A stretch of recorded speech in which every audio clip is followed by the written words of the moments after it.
the war emergency for the first time in America. This is Jim, and Receiving this message. We are Ken Jennings and John Roderick. We speak to you from our present, which we can only assume is your distant past, the turbulent time that was the early 21st century. Fearing the great cataclysm that will surely befall our civilization, we began this monumental reference of strange and obscure human knowledge. These recordings represent our attempt to compile and preserve wonders and esoterica that would otherwise be lost.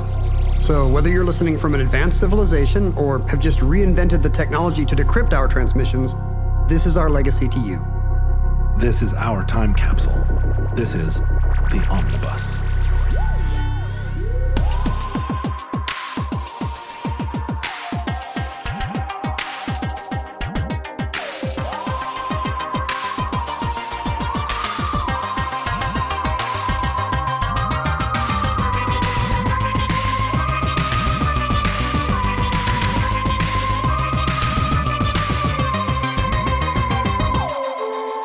You have accessed entry 1016.PS5517, certificate number 2405. The Qibla.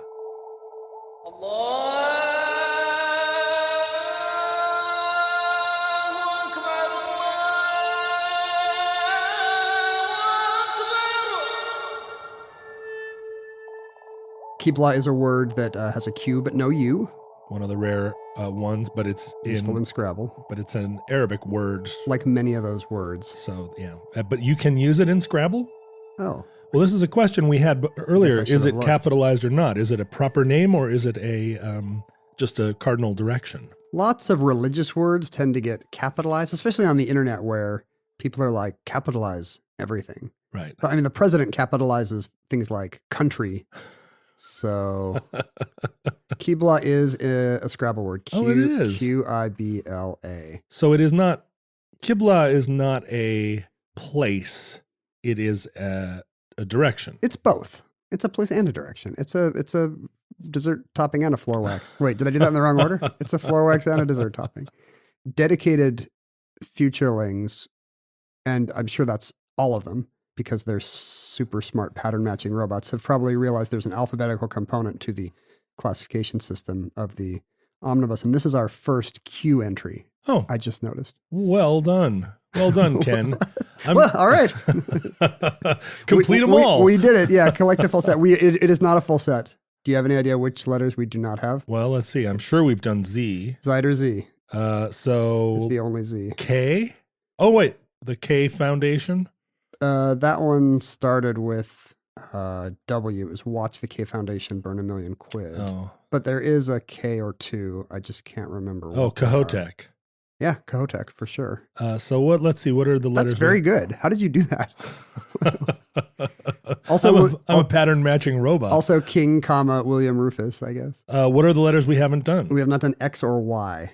X or Y. Well, let me get right on that. It figures that you would cover Q. Why does it figure that I would cover Q? Because it's Star Trek: The Next Generation fan. Q. Just when I look at you, I just think Q. Because of all my gadgets? Because of my umbrella that is explosive, or? But when you look at me, don't you think X? Yeah. Yeah. You're the X factor. Yeah. You're the mystery man of mystery. Right. That's right. Old Q and X here. Solving crimes. Do you have any ideas for X or Y? Oh, for sure. Let's say you had to do an X or a Y shizzle. show next. What would they be? Xanthan gum. Finally. Well, I mean, there's a lot to know about xanthan gum. It's in everything. It's what is it? A stabilizer? It's a stabilizer. What if we just do a single entry about the Coldplay record X and Y and call it good? That's our final entry. Well, we could do Elliott Smith's XO. That's true. XO and XY. It's a better record. I don't know. That depends on whether you like your music epic or suicidal. It's not even close for me.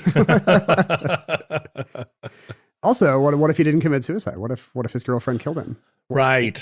I guess maybe I shouldn't libel living people. Luckily, this won't be heard for thousands of years. You're saying, what if he didn't stab himself 22 times? Right. Whatever it was. Stab himself in the chest 22 times? I think that's pretty unlikely. I think I've said this on the show before, but I was at his last show.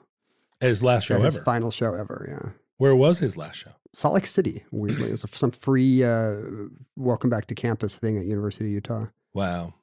And he didn't look, he didn't look great. I saw him a lot, including all the way back when people used to sit crisscross applesauce on the floor at the Crocodile and watch him play.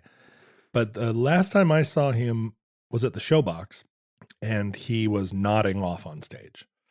And it was a bad deal. Like the whole audience was just sitting there kind of quietly while he fell asleep in his chair. And or was everyone like, oh? No, it wasn't cute. Time to wake up, Elliot. We're at grandma's house. Put your shoes on. And my girlfriend and I at the time were like, I mean, both big fans, but we looked at each other and we're like, you want to get out of here? I feel like being here is like being party to a slow motion suicide, which it turns out it kind of was. Or slow motion homicide. Or even fast motion homicide. We don't know. We weren't there. So she and I went out into the rain and walked along the glistening streets of Seattle. That's the way to leave an Elliott Smith show anyway. Yeah. At the last time I saw him, people were actually requesting songs and he would just kind of mutter like, I don't really do that kind of finger picking stuff anymore. I can't really. And I was can't get his fingers to work. Yeah. Yikes. All of this has little, if anything, to do with the Qibla. Well, let's find out. We don't know enough about the Qibla to know if it has an Elliott Smith connection or not. When's it going to come around? I guess it might. I mean, futurelings are already nodding their heads in recognition, or nodding their whatever appendage they nod. Are they falling asleep like Elliott Smith? They're not on the nod, but they're like nodding in recognition that, yes, Elliott Smith and the Qibla are intimately connected in ways that you and I are just now going to discover. Wouldn't that be like a high pressure show if you were trying to like connect two things? Or I feel like that was wasn't that one of our ideas for this show that we would 6 degrees of Elliott Smith. I mean, it wouldn't always be Elliott Smith. That would be a weird podcast. Right. But sure. The two of us would each independently come up with a topic and then try to connect them. It'd be a little, that would be super fun. Super easy too, I think, between the two of us. I feel like it'd be a little stressful though. Like what if the show's in like hour 3 and we're still like, how do I get this back to Bronco Nagurski? It's super easy because all you have to do is get to Kevin Bacon. There's like 10 historical figures. Like if I can get us to Stalin and you can get us to Churchill, and then there we are in Tehran. What if the show is actually antagonistic? You're always trying to get to like Stalin or Hitler, and I'm always trying to get to Churchill or FDR. And it's like, a football moving up and down the board, and the listeners can sense, we're drifting pretty close to the Third Reich. John's going to win this one. But at the last minute, a Hail Mary conversational reception. Ken gets it to polio, and the game is over. I was thinking about the Qibla the other day in a Uber, not Uber. What's the slightly less evil Uber? It's called Lust or I'm sure Lust is a different app you have on your phone. Let me just open up Lust. It's called sexy singles with Priuses in my area. Like it's Nurk. It's got a Y. Lyft Herp, with a Y. Herp. Oh, right. Lyft. And I'm sure they're all they're all evil. Is that right? No, I think Lyft. So I have some firsthand experience with Uber corporate. I didn't mean to put down our new corporate partners or overlords. I don't think there are overlords. Does Uber now own the Omnibus Project? God, no. Although, again, futurelings may be like, you mean like Uber brand Omnibus? Yeah. Omnibus plays in all Ubers. No, I knew a lawyer. What if we were little Sandy Kenyon in the backseat of the Hey, welcome to your Uber ride. I'm Ken Jennings. Have you heard of the Qibla? Your destination is 19 minutes away. Let's have John Roderick talk about the Nazis for 19 minutes. I knew a lawyer at Uber corporate, and over time, she was very secretive about their policies, right? It seemed every time you would get anywhere close to Uber, she would kind of act like there was an NDA that prohibited her from saying anything, but is that because there was an NDA that prohibited her from saying anything? But also she was not a lawyer. She was loyal to the company, but also she liked playing spy games. Like she had a real cloak and dagger personality. But she broadly implied enough times that it became clear to me that Uber's corporate legal policy was not to use their team of high-powered lawyers to be in compliance with the law. Their strategy was to violate the law and use their lawyers to change the law? No, to just obfuscate the violation long enough that, I mean, it was they were just intended to go into court and fight the penalty for violating the law. But what's their exit strategy there? Their exit strategy was to get to a point where they became their vision. I think Uber's vision is self-driving cars. So all their problems are labor problems, right?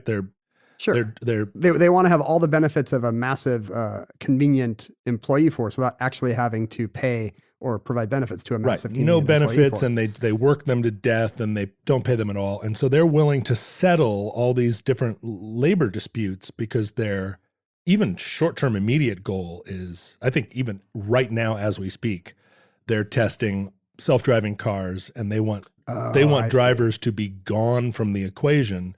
The drivers are the worst part of running Uber. And so, they're trying to move the Uberton window. But Uber's like front-facing policy is like, we're super pro drivers. Like, we're trying to like solve all these problems and we want to be in compliance, but they don't at all. They just want to stay in business and try and monopolize the space so that when self-driving cars come in, they're the industry standard. And Lyft is much more like, hi, friendly emoji. Pink mustache. Lol. I don't know. But I assume the structural problems of trying to make a living doing that are not too different. Is I guess the bottom line to me. Make a living for whom? As a driver. Oh, I think probably. So I get into those cars and always ask the driver, like, which do you prefer? Because they all drive for both. How much am I exploiting you now? And they generally say that they prefer Lyft. I didn't want this to be a Lyft sponsorship. Or maybe we just lost our Uber sponsorship. So now's the time to really, really butter up Lyft, I think. We don't get retroactive, although we have dynamic advertising, maybe Lyft will come in. Here's the problem, and I thought about this a lot when I was running for city council. When transportation is privatized in that way, where let's say Uber just dominates the space and you just have to use Uber, then your credit rating with Uber determines whether you can get places or not. So you're like, I need to get over to Ken Jennings's house. But I'm not at a 7.5. It becomes a Black Mirror episode. It's a Black Mirror episode. Uber says, you said some shit about us on a podcast 15 years ago. I think we're going to show you a bunch of cars in your area, but there aren't going to be any. They're still circling like in Aliens, but they're just ignoring you. Sexy Priuses in your area do not want to hang out. I'm here. Acknowledge me. Well, I mean, even if somebody unearths this gold record 20 years in our future, the idea that we have some kind of driver-based economy is probably insane to them because that's clearly on the way out, it seems. Well, yeah. And I mean, how many Americans are truck drivers or drivers of some kind? I feel like in many states, it's the number one occupation, long haul truck driver. So, and I know that there are people listening to this program in their time who drive for a living. And so to you people, I encourage you to go to community college or something. Time for that GED. Yeah. Or put your sociology degree to better work than driving, because that job's on its way. What if the show just becomes boring futurological tips from Ken and John? Learn a trade. Electricians are still highly paid. That's a very hard job to automate. It's absolutely true. Electricians and plumbers, boy. This is the show now. Welcome back to Tips for Plumbers or Aspiring Plumbers. Always hire someone to do the digging. That's my advice for plumbers. You don't want to do the digging. There's a lot of digging involved in plumbing. Well, that could be automated, right? They'll all have a digging robot. The plumber's helper or plumber's friend? Plumber's friend. What is that, a plunger? Plumber's friend is, a plunger. It's not a bottle of Drano. You're discouraged from pouring Drano down your drains. But soon it'll be a robot dog. Right, with a shotgun in its face. Wait. Someone's put a shotgun in its face, or it can shoot a shotgun out of its face? Shoot a shotgun out of its face, because plumbers... Is that good for clogs? Plumbers are going to be the crime solvers of the future, right? We're going Watergate plumbers? Yeah, it's like, call the plumber. They're going to tape all your door locks. I just meant they have a robot dog that digs all the lines in the manner of a backyard. Oh, that's a cute robot dog. Yeah. Every time I think robot dog, I think Boston Dynamics dog, except with combat features. It'll all be the nightmare dog. Did you see the Boston Dynamics future robot, humanoid robot doing parkour? No, it's like a 3-second video clip, but that's what will make you think, I'm done. I'm not having children. I'm going to walk into the sea. Because here they come. Maybe my dying proteins will sustain the coral for one more day. Yeah, because it's over basically. As soon as I saw the robot doing parkour. It's amazing to think that parkour robot, there's 3 types of people that will watch that video and have 3 different reactions. Most people watch it and go, oh God, please no.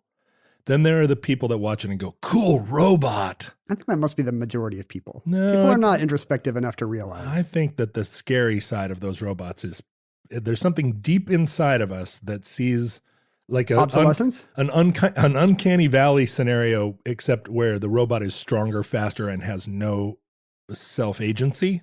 Anecdotally, and has lasers probably. Lasers. I saw this when I was playing the evil IBM computer on Jeopardy. I think IBM thought, what a great forum for our amazing new technology. And everybody who saw that was like, the computers are playing Jeopardy now. No, like it won, but I don't know if it was a huge PR coup like they were hoping. Well, this is what I'm saying. The people that were going to buy Big Blue are not the people who are thinking, oh no, a dangerous killer AI. They're thinking, oh yeah, a dangerous killer AI. Think how many of my employees I can replace with this dangerous killer AI. And there are lots of people watching those Boston Dynamics videos thinking, as soon as that is operational, I will buy 200,000 of them and put them to work deposing South American governments.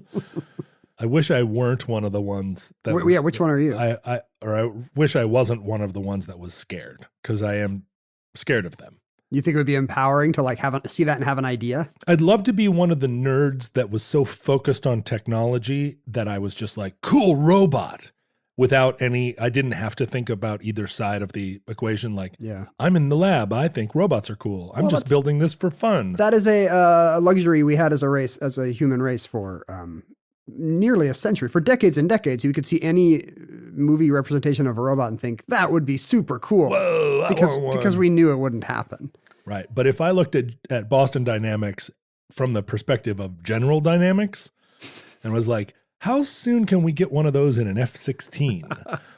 I would, that's the place to be. That's the bad guy to be. Right now, your only winning scenario is, what if one of these like somehow fell into my barn or garage and I could sort of reprogram it to be my buddy. Right. Like, and then it forgot how to use the lasers. Well, it's the RoboCop thing, right? You just want one that has as its 4th secret prime directive that it doesn't kill, that it can never depose a board member of like RoboCon. You just want to be on the board at RoboCon.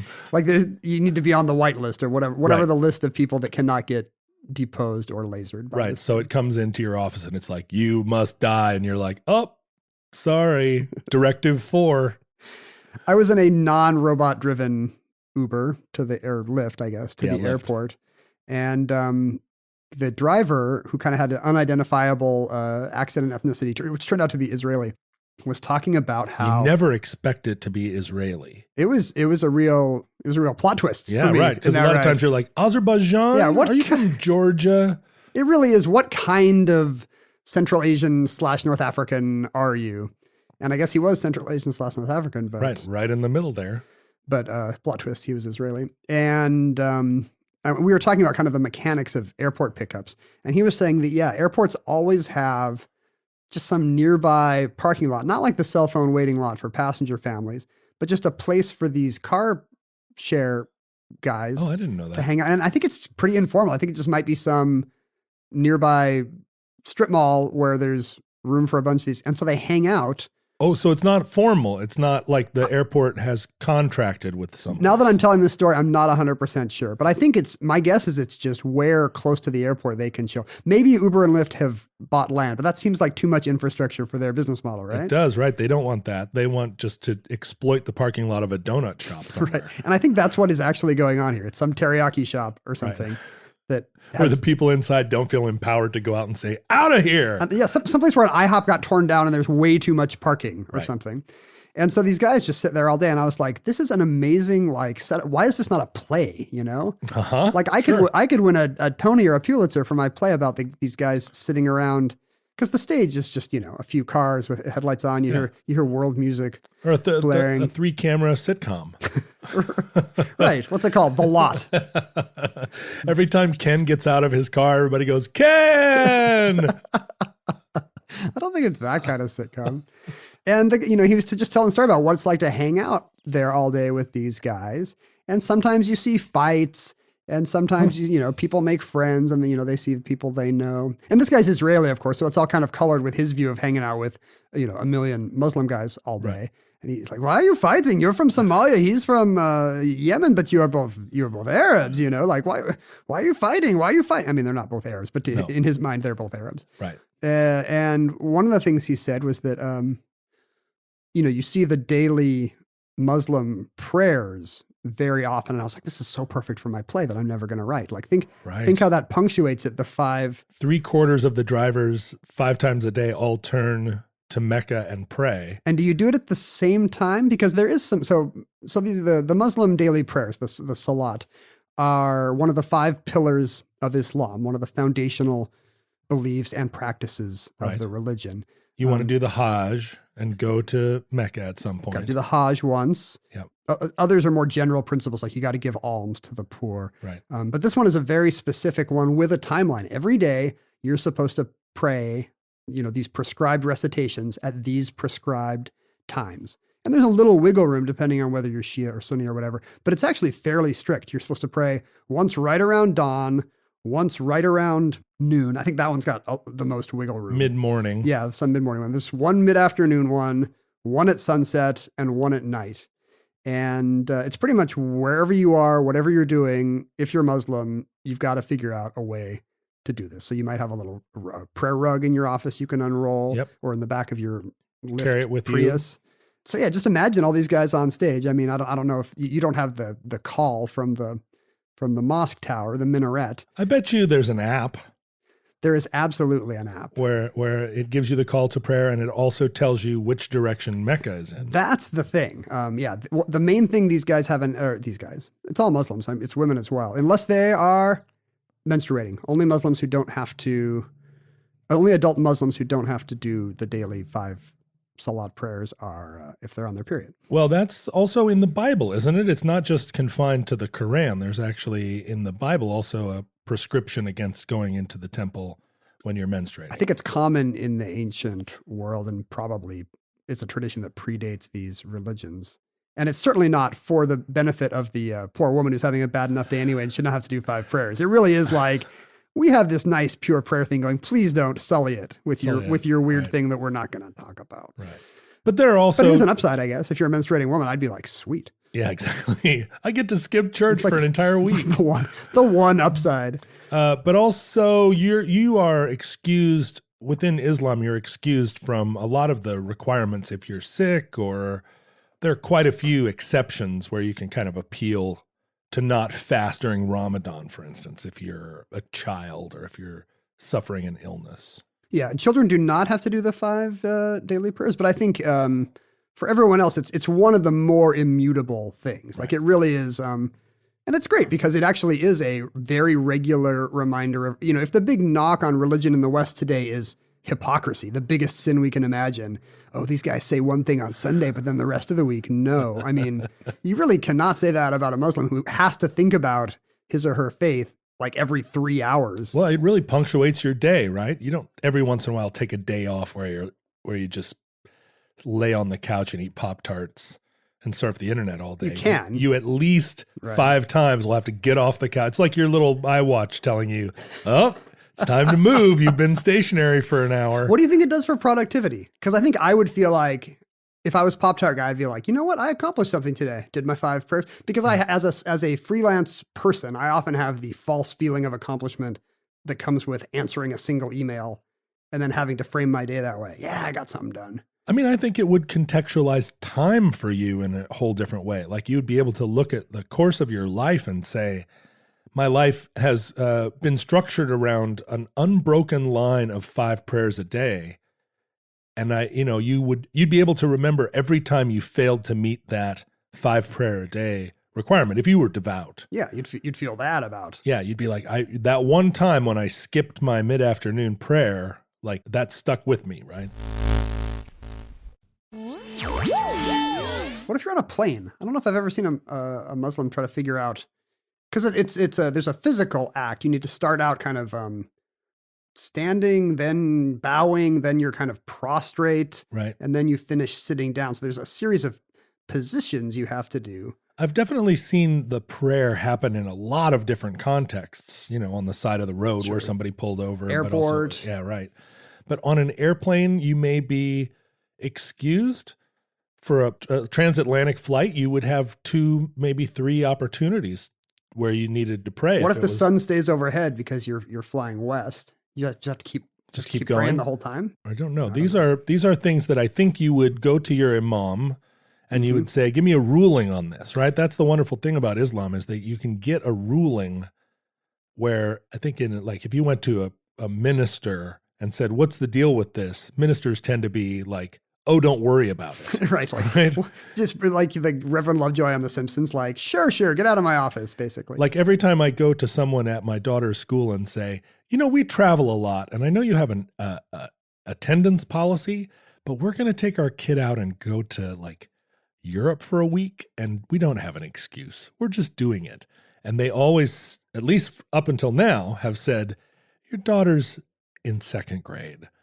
We're not that worried about her missing a week of school. And it's the same thing. It's like, what do I have to say to reassure you and get you out of my office? Get me out of your office. This is one thing in my day that I can get rid of.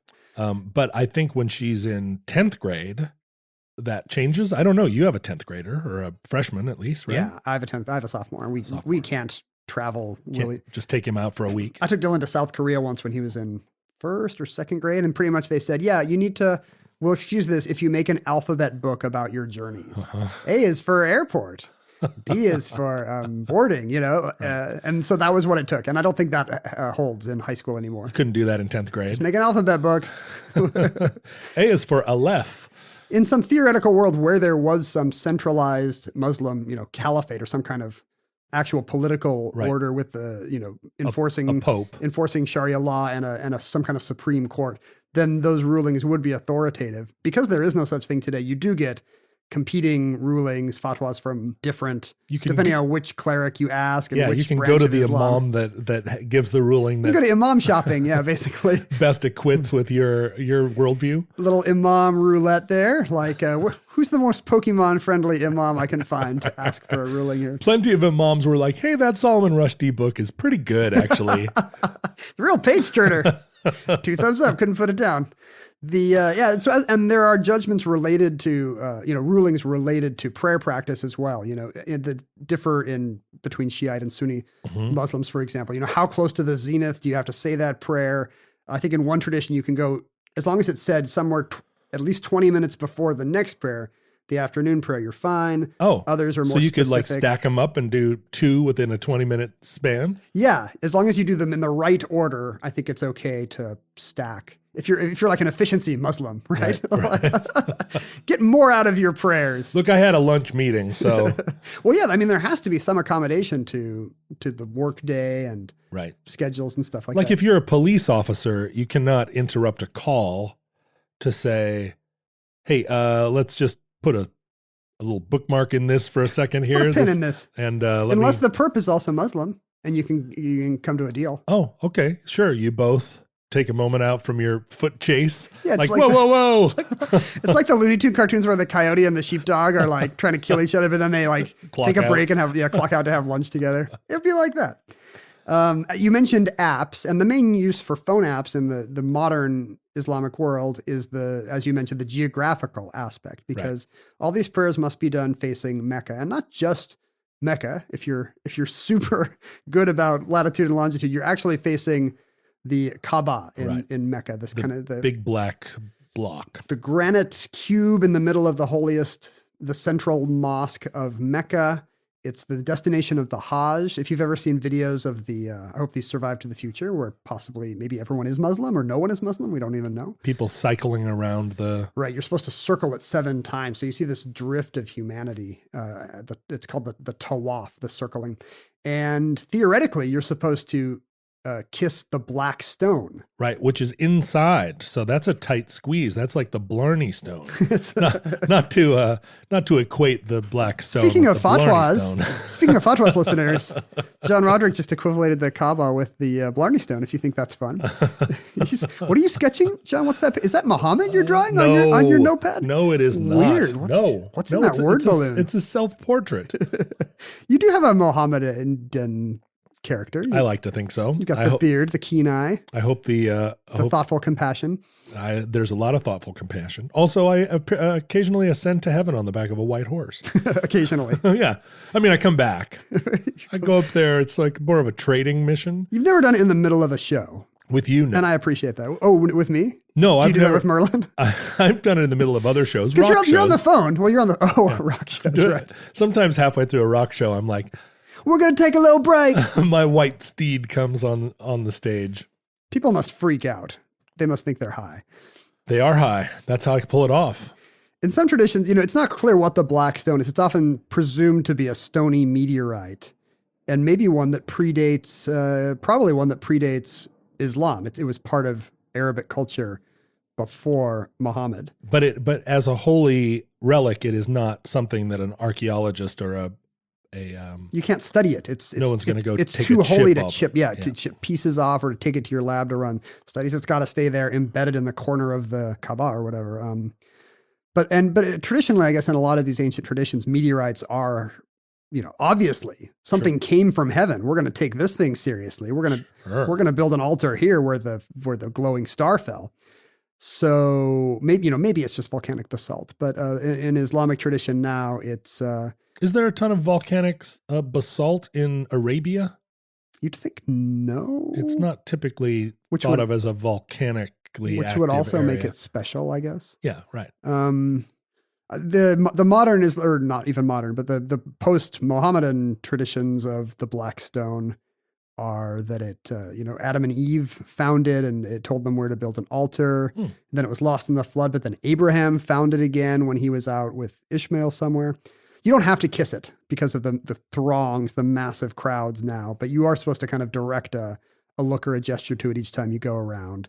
Oh. And you can do that with, I think you can do that in relationships as well. Yeah, I do that all the time. If you've been dating somebody for a while. I do a little nod as I go by. You don't have to kiss all 7 times you pass her during the day. Good morning. How are you? We've been married for a long time, and now you can just kind of do what's up, babe? You exist. I acknowledge you vaguely. This circling the temple thing is also present in certain Christian Orthodox traditions. I was at a festival in, and I know this is very John Roderick thing to say, but I was at a festival in Transylvania one time in the mountains of Transylvania. Your white steed dropped you off down the hill from Dracula's castle. It did. She got a little confused. And one of the traditions of this event, there was an icon in this church. It was outside of Gurla in Romania. I can picture it now. Yeah. Thank you for setting the scene. There was an icon that was discovered by a shepherd. It had come down from heaven. It appears to just be an icon that was painted by someone in an Orthodox painting tradition. But no. Kind of moon-faced virgin. You'd think so. With a little moon-faced Jesus. Does it have like the nice gold paint? It does, and it's beautiful. But it came down directly from heaven and was sort of sitting on a rock on the top of this hill, and it was, then they built a church around it. But the penitents crawl on hands and knees around this church something like 100 times or for 4 straight days or something. I mean, it was extraordinary to see because they were... Is everyone doing it at once, or do you have to just wait till you do something bad and then go crawl it off? It's kind of... crawl it off. Give me 20. No, it was like for the length of this festival, which was a long time. And, a lot of them were little old ladies and crawling until their knees were bleeding around this sepulcher up in the mountains. It was extraordinary to watch. I had that thing where I was like a dude from America kind of standing back going, whoa, like not at all like getting what was happening. Well, joining in would probably be worse. It would be weird. You did the most sensitive thing. But the air was redolent with incense. I mean, I went in and spent some time with the icon trying to see if I could get any sense of what God's intention was. In sending us this pre-painted icon? I spent a lot of time during that part of my life going, God, if you're listening, it's me, Margaret.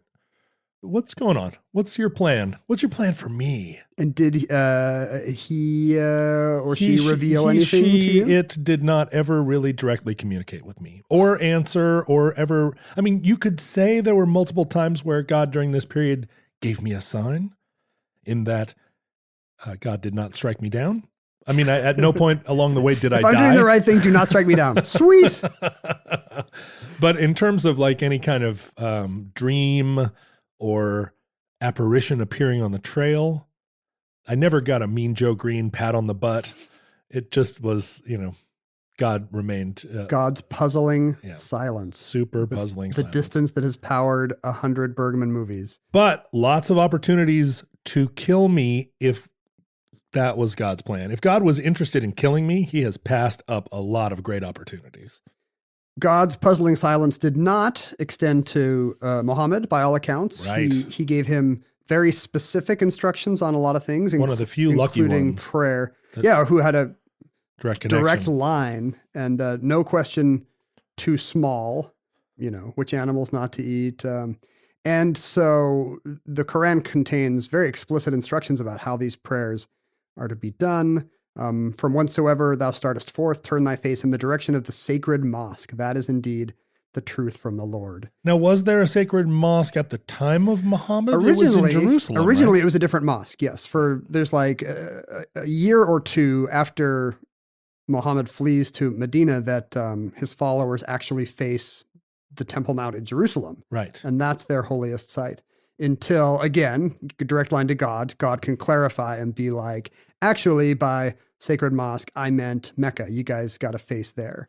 Oh, so it wasn't a case where God said, we're going to switch it over to Mecca. God said, I should clarify, I always meant Mecca? Oh, I don't know. That's a good question. Is it dynamic advertising? Is it retroactive to the old surah? My sense was that the directive was, yes, it was Jerusalem, but now it is Mecca. It was a switch rather than you misunderstood me. Those are always theologically tricky because you don't want to give the impression that God might change his mind. Well, except God may change his mind if God feels like there's a new sheriff in town. For 17 months, it was appropriate to face Jerusalem. Right. Now, in my infinite wisdom...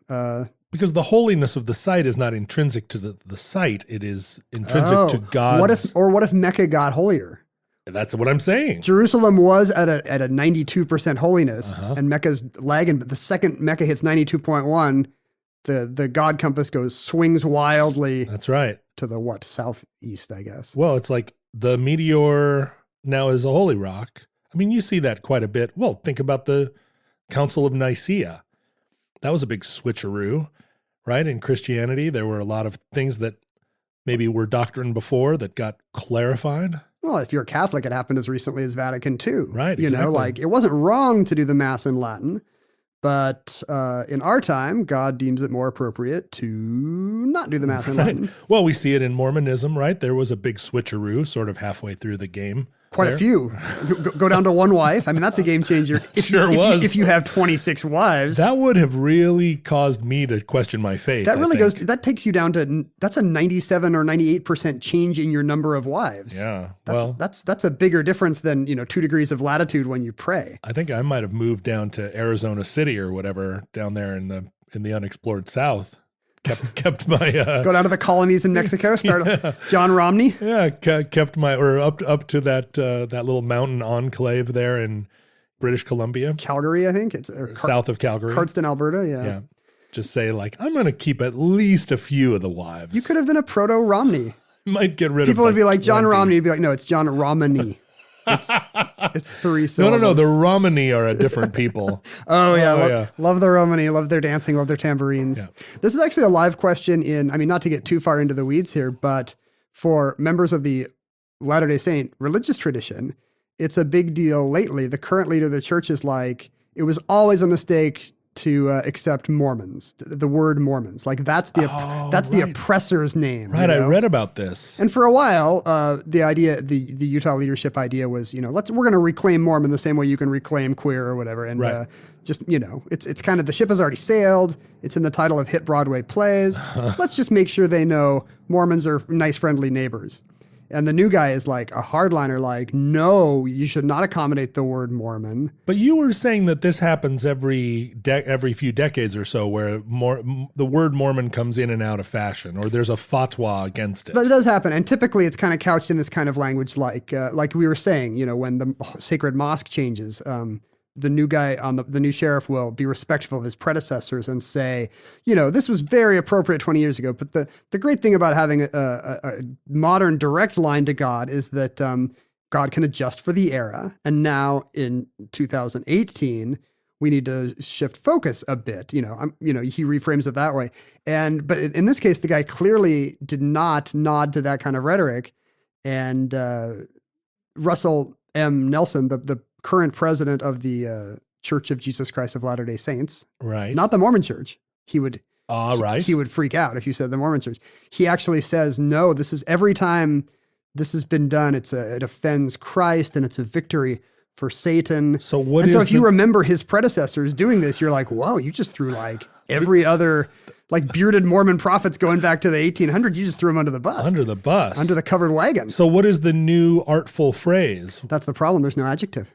Oh. Think about how every religion has a nice adjective. Catholic, Methodist, Buddhist. Right. For Islam has Muslim, because you have to have one or else no one can write books about it. You can't talk. Yeah. So there's no adjective. So it's very easy instead of Mormon Church to say the church. I mean, it's longer, but you can say the Church of Jesus Christ of Latter-day Saints. You can use the full institution. But how do you describe a person? Exactly. You could say a Latter-day Saint. A Latter-day Saint. But no one's going to do that. Well, it's quite a bit longer. So, but anyone who uses the word Mormon then is like an outsider. But are you going to refer internally to one another as fellow saint? Well, it's very tricky because certain elements that are not related to the institutional church, like Mormon culture or the Mormon Tabernacle Choir, which they renamed, by the way. They dropped the word Mormon. Latter-day Saint. It's just the Tabernacle Choir. It's the Tabernacle Choir at Temple Square. So, that sounds like an extended stay hotel. Or like come to the shops at Red River Woods. Or it's like when they rename a stadium for the coach or the new corporate sponsor, but they don't want to lose the old name. So now it's right. Alaska Airlines Court at Heck Edmondson Arena or whatever it is. Right. It's 4th Avenue at Hernandez Boulevard. So the degree to which, you decide God is retroactive is kind of a tricky affair. Right. And I think this would be maybe something that would, again, be from sect to sect, from imam to imam, a different interpretation of that moment? Or is there did Muhammad himself kind of explain? Because there was a moment, right? He was praying to Jerusalem and then in the moment turned around and started praying to Mecca? Yes. And this is not in the Quran. These are in the kind of expanded, the Hadith, which is a body of kind of stories and anecdotes about the life and teachings of Muhammad, of kind of varying degrees of possible provenance. Some of them are held to be, this one seems almost certain. This story is kind of nuts. But there's this whole body of traditional stories about Muhammad, and that's one of them. We see that within Judaism too. Sure. And in internet lore. Right, also. And in stuff you get forwarded from your mom on Facebook. It's like Know Your Meme. It explains kind of it's an old meme, but it checks out. It's on fleek for sure.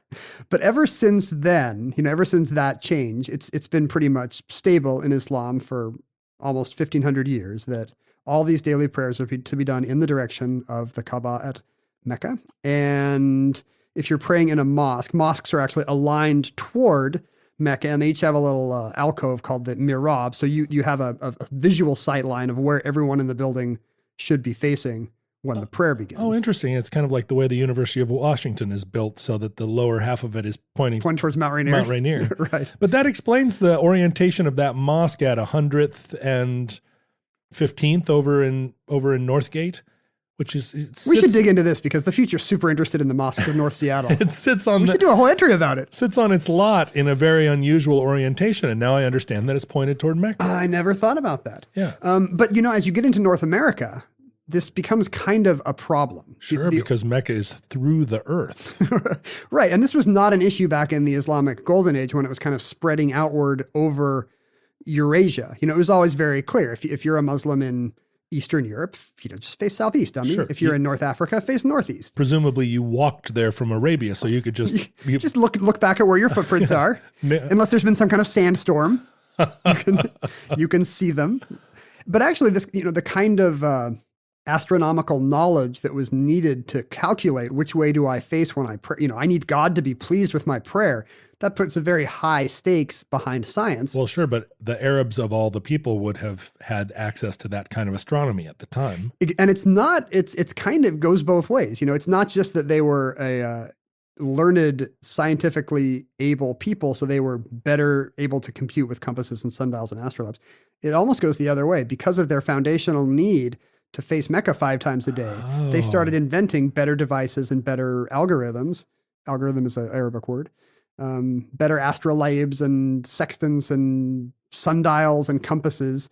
And this is kind of what leads to the Islamic Golden Age of science and exploration. Wasn't it during this period that that Arab scientists... I mean, wait a minute. Who were the first people to determine that the earth was round? It was in the Middle East, right? Wasn't it a series of poles that cast shadows at different heights, declensions? And yeah, that's in northern Africa. Right. It was Egypt, right? It was in Egypt, and it was not Eratosthenes. It was that was the Greek sphere of influence then. Right, I see. But it did happen in North Africa. And because people from this part of the world had to navigate trackless desert by the stars, their astronomical knowledge was very good. But the need to calculate the bearing to a different point on the Earth's surface, that goes beyond astronomy, gets you into fields of geodesy. What's the shape and size of the Earth? Right. And, the Earth being round is an important part of that. I feel like that's true of my emotional life because I spend so much time out in a trackless emotional desert. I'm very good at the small signs. Yeah. Well, and what emotional is that, like astronomy. What is it, like buying a donut? Is that like is that like the pole star to you that'll get you through? Or I look up at when it appears that I'm rolling my eyes, I'm really looking up at the stars. There is an astronomical element to implications to always facing Mecca. For example, there are 2 moments each year in May and July when the sun is directly overhead at Mecca where the Qibla is very easy to calculate. Right. You just face the sun on those specific days. Conversely, on the 6 months away from those days, when the sun is directly antipodal at a spot on the Earth's surface opposite Mecca, you just have to face your own shadow, and that will be Mecca. But it seems like on the day that the sun is directly over Mecca, you could just go out in the yard and plant a stick in that direction, and then you'd always be able to face the stick. Yes, you just need a stick. Right. A tall stick. And you can't let anybody else tamper with the stick. No. The little, if there's little Qibla elves that live in a tree, you don't want the Qibla elves to come steal your stick. They come down and dance with the woofers and the tweeters. But it gets harder in North America because there actually is a conceptual geographic question to be answered here, which is, does the Qibla essentially burrow through the earth? If I'm in the South Pacific, do I need to face the ground, the bottom of the sea? Yeah, the ground to pray. Or there's a second option. Do I go in a constant line of bearing? Imagine on a Mercator projection. I do not use the Mercator projection, so I will not imagine it on the Mercator projection. I refuse to sully my mental imagery. There are no Mercator projections in this house, and there are thousands of maps. There's certainly no Mercator projections in the future. When we know that it's a silly thing that makes Greenland appear huge. Well, and probably in the future, all maps are oriented to Antarctica. Well, yeah, well, I was about to say, what if Greenland looking huge is actually a feature in the future? Because that's one of the only habitable places. A feature in the future. It's a future for the featurelings. But, so you want a map that makes Greenland look huge. But it's interesting. Like, do you take a circumpolar route in order to get there? Is it the shortest distance? Let's imagine a Muslim in Anchorage, Alaska. Okay. I don't have to imagine. I know Muslims in Anchorage, Alaska. Is that right? Yeah. From growing up there, you knew Yes. Is there a vibrant Muslim community? Where are they from? These guys it's a Arab, Somali? Well, that's changed quite a bit. There were no Somalians when I was a kid in the 80s. Somalians were invented in the late 80s by that Pog juice company. It's a complete invention. There's no such thing. They're all Djiboutians. A conspiracy of cartographers. But yeah, there were communities of Moroccans and Algerians and Turks, but that was before Muslim Africa really made it moved to Alaska. Made it to Alaska. It's not a very popular climate, I think, for people that are used to people from the desert. The desert, yeah. Where do they go? Phoenix? Why do they all move to Michigan then? Why is Michigan full of? Well, it's the anchor tenant factor, right? Somebody moved there, and then their friends and family moved there. I've always dreamed of being that influential. Wouldn't that be amazing? What if I'm like the one Welsh guy who's like, guess what? I'm going to go live on the Bikini Atoll. All the nuclear tests are done. And suddenly there's a huge community of pasty white guys. I keep thinking St. Petersburg, Florida is a good place to move and then just be a beacon to all of your hipster friends. Like, hey, you guys, St. Petersburg, real estate's cheap, and it kind of feels like Austin. The Austin of Florida. Every once in a while, we're kind of threatened by a hurricane, but they never seem to land. So if you imagine one of these Tunisian guys in, not in St. Petersburg, but in less friendly climes of Anchorage, Alaska, if you look at a world map, it doesn't have to be Mercator projection, don't worry, but any map which is what is equiangular, where latitude and longitude are horizontal and vertical respectively, then imagining someone praying to Mecca, you would probably draw what is called a room line or a loxodrome, which is just dead constant bearing toward Mecca. From Alaska is actually closer. You'd actually go over Eurasia. You would not go over the Atlantic. You'd point the other direction. You'd point the other way. So you'd be pointing like west-southwest. And that would be a loxodrome or a room line to Mecca. And so you could defensively pray that way. But in fact, most Muslims do not. They always pray to the east? Well, no. It's a great circle route. Okay. So they pray over the pole, like a missile, like an ICBM. They go north. So if you're calculating on a spherical surface or near spherical, the closest distance between, as the crow flies, between Anchorage and Mecca, it is not that constant bearing west-southwest because the Earth bulges outward. It's actually north over the pole. Interesting. So it's counterintuitive, but an Alaskan Muslim would face almost due north. And that's determined. At what point was that determined? Was their knowledge of astronomy so great that there was never a time when a Muslim in Anchorage would have mistakenly prayed along a room line? Well, first of all, there's no definitive ruling because there is no central Islamic world court. Right. It really is kind of up to individual practice and tradition. There is kind of a preponderance of imams and clerics saying, yeah, do a great circle route. That's probably what's most closely in the spirit of the Quranic language. But it's not definitive. You're not a bad Muslim if you're in Anchorage and you're facing west-southwest. You just apparently don't have a globe in your house. Uh-huh. You just have a flat You're map. Using a Mercator projection, another ding on it. It offends Allah, the Mercator projection. When people mention it now, I'm going to say it offends Allah. That's my defense from now on. It didn't really become a live issue until there were a bunch of Muslims in the New World. But once you have large Muslim populations in New York and LA and Toronto and all these places. Well, except there are so many Muslims in Indonesia, but I guess that would be close enough that you'd still face west. Because the latitude is not too different, right. You're still kind of facing west-northwest, I think. You really, until you get across the ocean, you don't have to worry about the implications of great circle routes I think around Earth. Ecuador would be the hardest place to kind of decide because you could maybe face either direction. There are two places that are harder to decide that I want to suggest to you, even more so than Ecuador or Honduras. For one thing, consider Muslim in a low Earth orbit. Muslims in space. There have actually 9 Muslims have actually been to space. 9 Muslim astronauts. Are they? This is not a joke. 9 Muslim astronauts walk into a rocket ship. No, I thought 9 Muslim astronauts was like it's a 9 Muslim astronauts. It's a children's counting rhyme. Bouncing on the bed. 1 Muslim astronaut falls on his head. Are they all Americans and Russians, or were there ever Muslim astronauts from Arab countries? No, they're all American or Russian space missions. Right. I think it's Russia having a Kazakh guy aboard or something. Right, and the first guy I believe was some kind of Saudi royal family guy. Really? Who went up on a space shuttle mission? I think. I guess that makes sense. Right? If he leaves his bone saw behind, it makes sense. Hang on. Oh, ow, I put the bell on the phone. Don't do that. Did you crack your phone? No, I didn't, but I want to tell a joke so appalling, so offensive to your sensibilities that it actually cracks your phone screen. That's my dream. I imagine that to go on one of those space missions, say that 5 times fast. Space missions. Muslim space mission. Muslim space mission. That it would be kind of $1 billion price tag the first time. And right? You need to be a person of sufficient wealth and education. And this was some kind of fighter pilot engineer type. Right.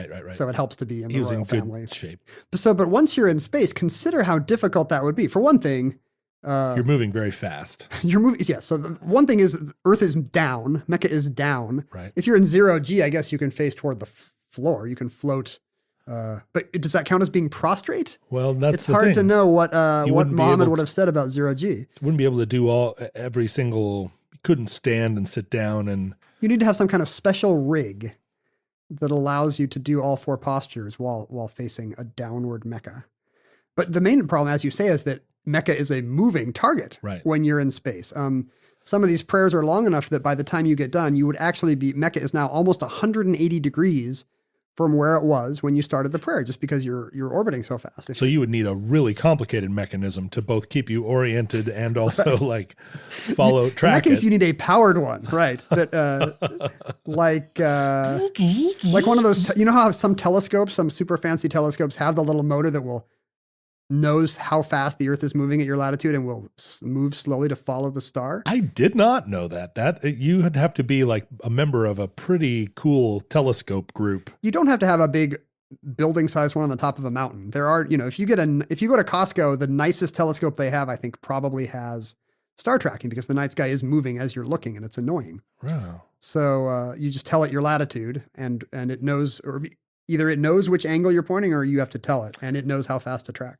That seems like a thing that's going to use up a lot of batteries. Oh, I think so. It's like back when you had your Discman and you just had to throw out 8 AA's every week. That assumes you're using your telescope as often as you're using your music player, which in my case is not true. We have a telescope I thought would delight my children, and it did the day we bought it. Yeah. And now it's a very occasional part of our life. Now it sits in the living room and it's pointed at the bedroom window of the single woman of the widow next door. Lives down the hill. Yeah, ever since Dylan hit puberty, I should check and see if our telescope angle has changed. No, so clerics have actually advised Muslim astronauts, and it really is, it's a very loose thing. Try to face the right direction. If you can't tell where Mecca is, try to face the Earth. If you can't even do that, just do the best you can. Like, it really is like in space, we're going to punt. Like, space Muslims are apparently a cool, free thinking kind of Muslim, because it really is just like, do your best, Sure, you have to punt. I mean, the original Christian astronauts had to confront the fact that it didn't appear that there was any heaven right. up there. That was very hard. When John Glenn was like, and I'm sure as soon as I lose sight of Florida, I will see Jesus, my Lord and Savior. And through the clouds. And then when he didn't, John Glenn was I guess it would have been Alan Shepard. Where are the angels? There are no angels here. But of course, the atheist cosmonauts were super pumped. Right. As we suspected. is no God up here. In Russia, God live on star. There is a place where it is even harder to pray, but it's right next to one where it's even easier. You need to go to the South Pacific. You need to go to French Polynesia.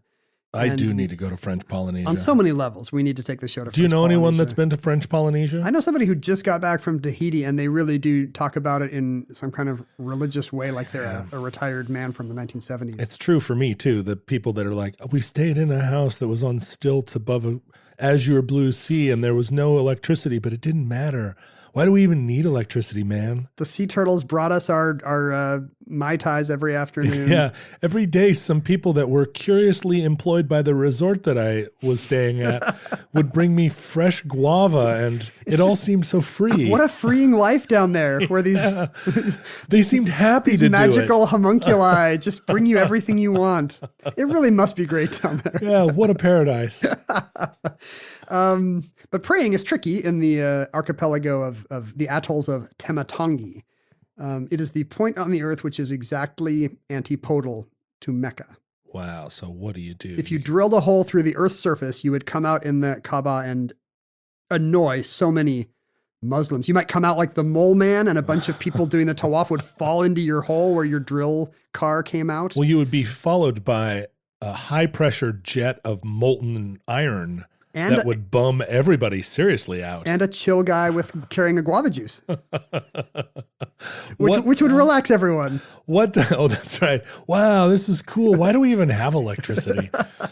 So does that mean that you could pray in any direction? Well, if you're in one of these islands, if you were to jump to a different island from one of these atolls, for example, you might face due west because you're slightly east of the antipode.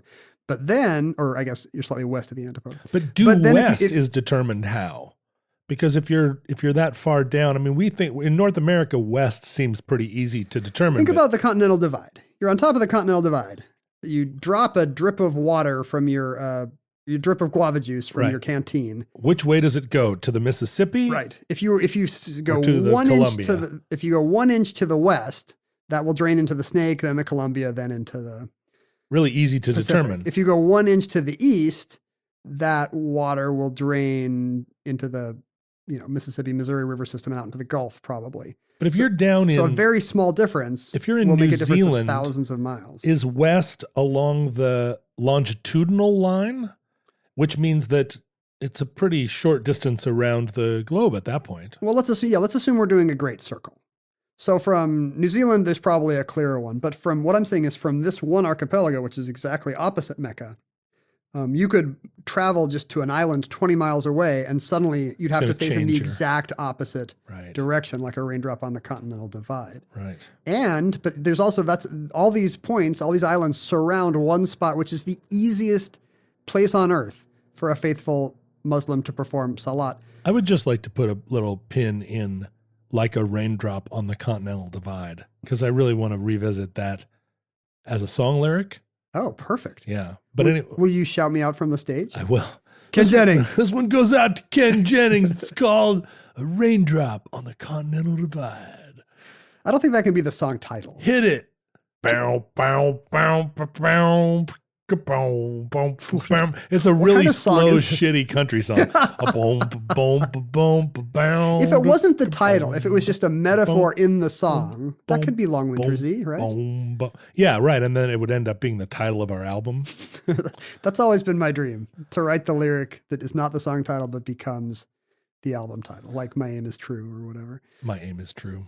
But you're saying there's a spot. It's 30 miles north. It's in the middle of the Pacific Ocean, about 30 miles north of the French Polynesian atoll of Tematongi. How deep is your love, first of all, but how deep is the water there? It's very deep. The water is extremely deep. It is. Well, I guess it's near atolls. Okay, maybe it's not so deep. I don't want to speculate. Right. I mean, you could conceivably stand in it up to your waist because there are a lot of big sandy shoals. I think here you're 30 miles from the nearest atoll, so it's probably not any kind of shoal or sandbar. If you're standing, it's probably on some kind of plastic gyre that is taking over the ocean. I would prefer to think that we were standing on the backs of dolphins that all are wearing kind of like horse bridles. Sure, it's two dolphins. You got one on your left foot, and one on your right foot. I am King Neptune, so that's just how you roll. And if you're at this one place, King Neptune, and in an alternate reality where King Neptune is a devout Muslim, and faces Mecca 5 times a day, you could literally face He is the any patron direction. saint of horses, by the way. That is correct. Neptune. And stallions are often Arabic. Yeah, associated with Arabia. So you have a white steed, not just as in your guise as Muhammad, the Prophet Muhammad, but also as King Neptune. That's right. Maybe. So anyway, when you're at this one spot, King Neptune, Yes. you could face any direction on Earth. You could spin around in circles during the prayer if you have one of those little yoga spinny things that lets you maintain your posture, and you are still equidistant from Mecca in any direction. Wow. That would be the dream, wouldn't it? Well, it seems like maybe we need to start an Islamic paradise there. That's where Mr. Dax should build his undersea like mega villain complex. No, James Bond villains can't be Muslim. It's a little. Oh, right. No, wait a minute. Is that true? Is there a prohibition on James Bond villains being Muslim? I think an informal one. It just seems a little. It seems a little hacky. You know. These It's just hard. It's already hard enough on Sikh gas station attendants. Yeah. You know, why can't all James Bond villains be cruel Nordic men? You know, Nostradamus predicted that the big baddie that was going to arrive sometime fairly soon, or maybe already, wore a blue turban. That doesn't suggest his religion, except maybe obliquely. But a blue turban is supposed to be the haberdashery of choice for the end times. I had no idea. Signal. Nostradamus certainly thought it would be easy to spot the Antichrist. He did. It was the blue turban, I thought. Here's a crowd of thousands of people. Like literally only one guy has a blue turban. Yeah. I keep waiting for Ted Cruz to put a blue turban on, but he never does. And that concludes the Qibla, or the Qibla, entry 1016.PS5517. Certificate number, a short certificate number, 2405 in the omnibus. You're editorializing even during this part of the outro now. Well, it's like the last wall has fallen. Yeah, turns out, I'm going to talk into my shoe now. Very few stones unturned in making this show even longer. But adding editorial commentary during the classification number is something we haven't tried yet. In the unlikely event, futurelings, that social media still exists in your era and that the Earth is still even spherical, it's possible that you are living on a Borgic cube. Or some kind of Dyson sphere that surrounds the Earth, in which case, due up is Mecca. Or due down. If you're on the outside of the sphere. You're on the outside of the sphere. I assume they'd ban the insects, then you get fake gravity when it rotates. Yeah, I suppose. Yeah, well, we're right. You could be living in a donut around the Earth. If they're in space, the Qibla is much easier because all you have to do is sight our solar system, find Sol in the night sky. What happens if Earth becomes uninhabitable and future Muslims uproot the... the question is, do they pick a new most sacred mosque? Right, or do they take it with them to space? So that space Muslims become mainstream Muslims, and then it is a mobile... What you would want to do is tow the Kaaba to somewhere... stationary. And convenient to celestial navigation. We'll put it on the moon. Or the North Star, or... let's say Muslims are the galaxy is now full of Muslims. Hypergalactic Muslims? Yeah, you want to move the Kaaba to either the center of the universe or the center... I guess there's no center of the universe. You want the center of the Milky Way. Right. Or maybe the brightest star in our galaxy. Right. Well, except that would be brightest from Earth, so... Maybe the largest star? You could put it in a low sun orbit and then just sort of face the sun. What you should do is you should find out where the meteorite originally came from and return it to its rightful home. Well, maybe that will be the singularity. Maybe everything will collapse into one sort of godhead. Maybe that will be heaven. Like that is Alan heaven. Shepard just didn't get far enough. Return the Kaaba to the source planet, and all puzzle pieces are completed. I feel like some giant Jack Kirby hand is writing this on the source wall now. Return the Kaaba to the source. But even in the event of intergalactic Islam, they're probably... Is that an event? They're probably Happy intergalactic Islam! I think it will seem like an event to futurelings if they're far enough out. The whole process of spreading Islam to the galaxy will all be condensed. It will appear to them to happen effectively in a moment. It'll be an easy sell on desert planets like Tatooine. You know, they share a common heritage with the desert dwellers of the Middle East. Right. Well, they can all shoot womp rats at 1,000 parsecs. Womp rats are unclean. They are not halal. Right. Womp rats have cloven hooves, don't they? I think it's canon that they do. But surely, even then, Facebook will continue to exist and plague the universe. And its younger, like deceptively funner cousin or nephew, Instagram. And whatever follows it. And then truly the blue turbaned Antichrist, Twitter. They're all still...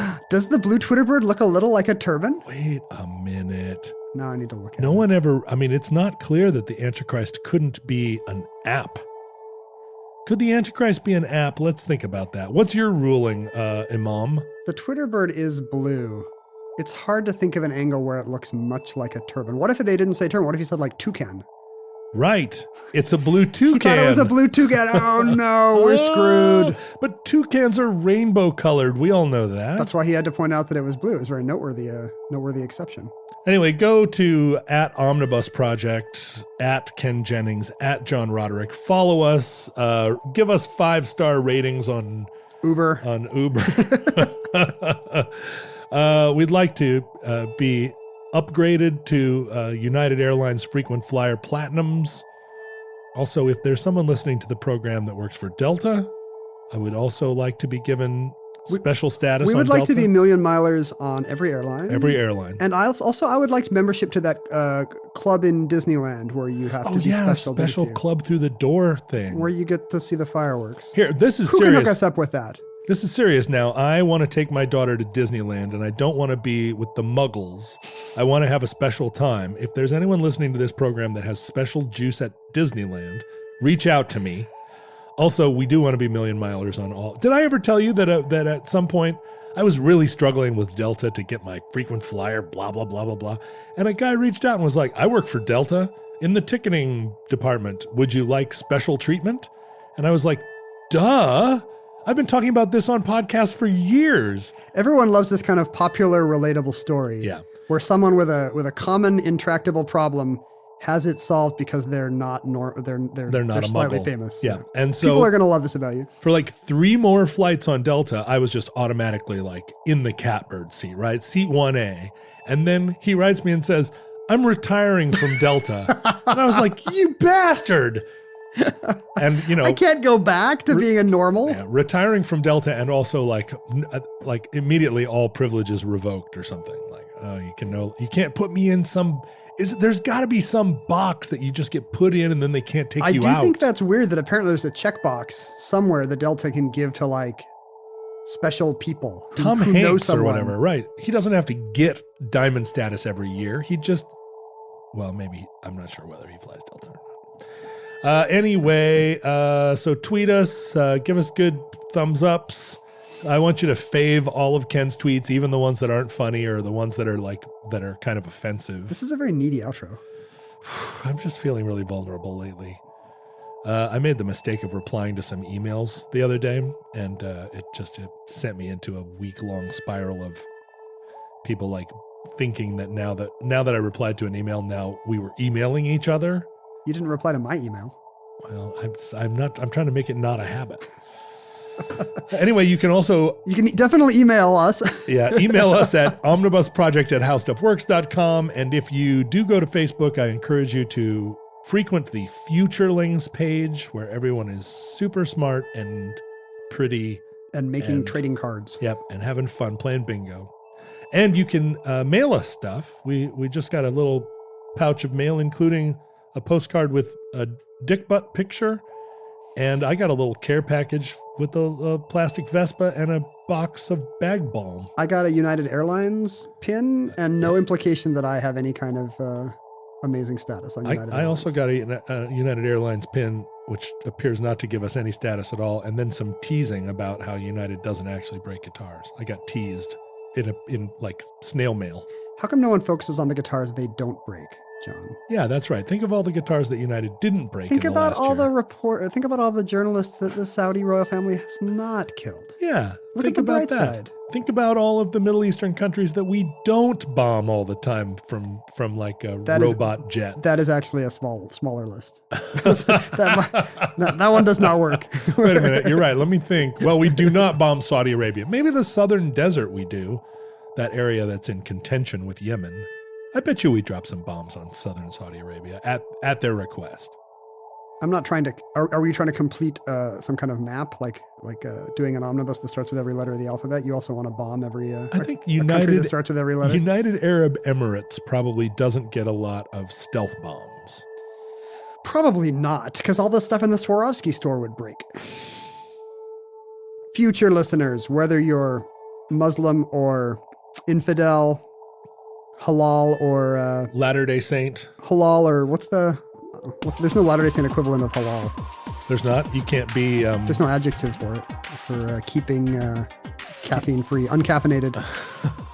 Whether you're halal or you don't have a Starbucks card. From our vantage point here in your distant past, we have no idea how long our civilization or any of its great religious traditions survived. We hope and pray that the catastrophe we fear may never come and will not be caused by religious strife. Hear, hear. But if the worst comes soon, this recording, like all our recordings, may be our final word. We'll never get to X and Y. But if Providence allows, we hope to be back with you soon for another entry in the Omnibus.